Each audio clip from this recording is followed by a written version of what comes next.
इंद्र ने सोचा कि किसी व्यवस्था से भगवान शिव हमें प्रणाम कर ले, हमारा स्वागत सत्कार आदर कर ले। बृहस्पति को भी यह बात लगी। ध्यान दीजिएगा, क्या किया जाए? तो इंद्र और बृहस्पति ने निर्णय लिया कि यदि हम कैलाश चले गए, यदि हम भगवान शिव के पास चले गए, यदि हम भगवान शिव के पास गए, कैलाश चले गए, तो हमारे स्वागत करने के लिए भगवान महादेव आएंगे और हमारा स्वागत भगवान महादेव आदर सहित करेंगे। और आदर सहित जब हमारा स्वागत होगा तो हम दूसरे देवताओं को कह देंगे, देखो भगवान महादेव दरवाजे आकर हमारा स्वागत कर रहे हैं।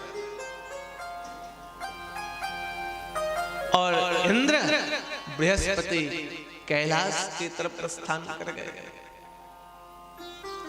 इंद्र और बृहस्पति जब कैलाश की तरफ प्रस्थान किए, भगवान महादेव सब कुछ जानते थे, सोना नहीं कोई। भगवान महादेव सब कुछ जानते थे। सो भगवान महादेव ने अपना एक और रूप प्रकट किया।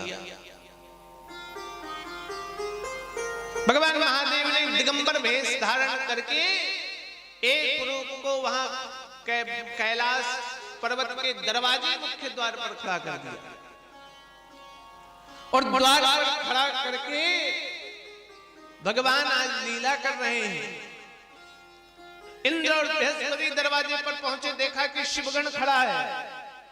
शिवगण को कहने लगे, जाओ देवादिदेव महादेव को कहो कि इंद्र आए हैं, इंद्र के साथ देवगुरु बृहस्पति आए हैं, दरवाजे पर खड़े हैं और अतिथि देवो भव, अतिथि का स्वागत करने के लिए आए हैं। कहते हैं वो तो भगवान स्वयं थे, भगवान जानते थे, भगवान ने कोई उत्तर ही नहीं दिया।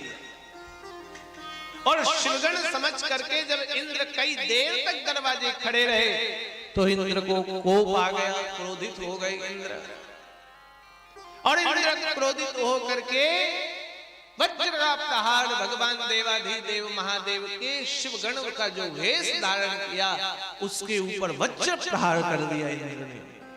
और जैसे ही वज्र प्रहार इंद्र ने किया, भगवान शिव के नेत्र से जल प्रकट हो गया, नेत्र से जल निकलने लगा।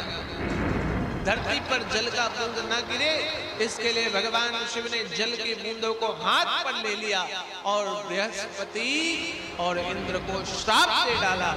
जाओ बृहस्पति, तुम्हें अभिमान हो गया है, तुम जड़ जैसे हो गए हो, इसलिए मैं तुम्हें श्राप देता हूं, तुम वृक्ष बन जाओ।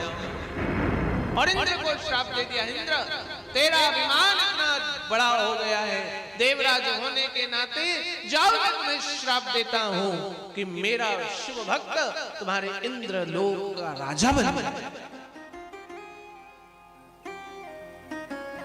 श्राप दे दिया इंद्र को। भगवान के हाथ में फिर भी जल बचा रह गया।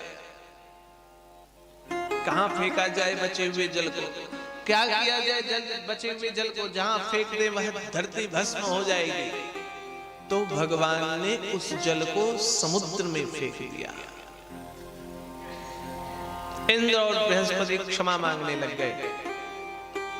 इंद्र ने कहा मेरे से भूल हो गई, क्षमा कर दे।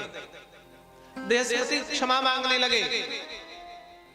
भगवान शिव तो देवादिदेव हैं, प्रसन्न होते हैं शीघ्र। कहते हैं भगवान देवादिदेव महादेव ने बृहस्पति को आशीर्वाद दे दिया। बृहस्पति जाओ मैं तुम्हें आशीर्वाद देता हूं, यद्यपि शिवा श्राप के अनुसार तुम वृक्ष तो बनोगे, फिर भी तुम ऐसे वृक्ष बनोगे, ऐसे वृक्ष बनोगे जो सड़ोगे नहीं, गलोगे नहीं। कितना भी बरसात हो जाए तो कौन सा वृक्ष बन गए? केले का वृक्ष बने बृहस्पति। और श्राप के कारण तुम्हारी पूजा तो कम हो जाएगी, तथापि जो तुम्हारा बृहस्पतिवार है वह प्रत्यक्ष रूपेण बृहस्पति का व्रत करके जो तुम्हारे चरणों पर चना और गुड़ चढ़ाएगा उसके यहाँ धन ऐश्वर्य की वृद्धि होगी। मैं शिव तुम्हें ऐसा आशीर्वाद देता हूं। इसलिए बृहस्पति का व्रत करने लग गए लोग। अब समझ में आया बृहस्पति की पूजा केले पर क्यों होती है।